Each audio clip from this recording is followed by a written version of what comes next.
Today we're wrapping up our stories on the book of Joshua. This story is another one reminding us to be brave and to stand up for God. Check out the video from Saddleback that recaps last week's story and tells us of today's story, the walls of Jericho. Stories of the Bible, the walls of Jericho. This is Joshua. Oh, hey. Joshua was the leader of the Israelites, who God used to bring his people to the promised land. Yeah, let's do it. When God told Joshua it was time to take the promised land, Joshua sent spies into the city of Jericho.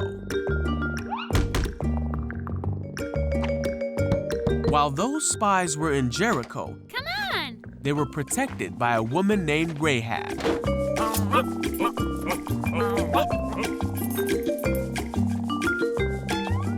The spies promised to spare Rahab and her family when they took back the land. Yay! And she hung a scarlet cord from her window to remind them of their promise. See you soon! Now the Israelites had crossed the Jordan and were camped near the town of Jericho. Hey! Hello. One day, Joshua looked up, Huh? and there was a man standing before him. Hello. The man said, "I am the commander of the army of the Lord."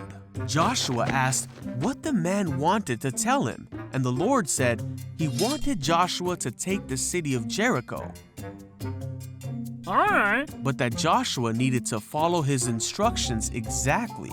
You got it. Jericho was shut for fear of the Israelites. And went home? Yeah, well. No one came out and no one came in. So the Lord told Joshua to gather his soldiers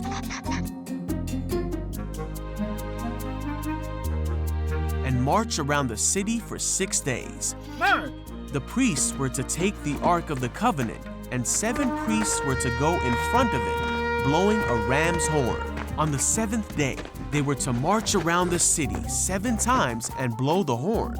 Then all the people of Israel were to give a great shout, Then what? and then the city walls would fall. Whoa! Yeah, let's do it. So Joshua said, "Shout, for the Lord has given you the city." And the people did shout.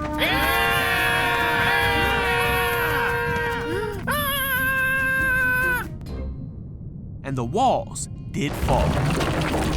Let's go! The Israelites overtook the city of Jericho as God had commanded. Rahab. They remembered Rahab because of her faithfulness. Joshua was faithful in carrying out God's commands, and the Israelites took many other cities as God told them they would. Oh, nice. For God will never fail to fulfill his promises. So the Israelites came to live in the land that God had promised Abraham, Isaac, Israel, Joseph, and Moses many years ago.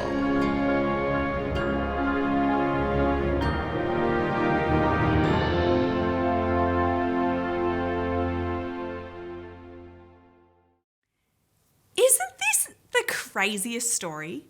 God tells Joshua to muster the troops and to march around the city for 7 days, and then on the 7th day to march around it 7 times again, and then let out a big shout. Okay. God had this awesome army of soldiers ready to fight for him, but instead of asking them to fight, he gets them to walk around in circles for a whole week and then shout. And if they do exactly as he says, then they have the victory. How strange. You'd think that to win a battle, you'd need to fight, wouldn't you? But you see, that's the thing about this story. God is reminding us it's not about us or how strong or how clever or talented we are, but it's about how willing we are to be obedient and stand up for him. In this story, God gets the Israelites to walk and shout. And when they did, the walls came tumbling down and they had victory. When we've got hard stuff we are facing in our life, God wants us to keep walking in obedience and keep declaring with our mouths what we believe in.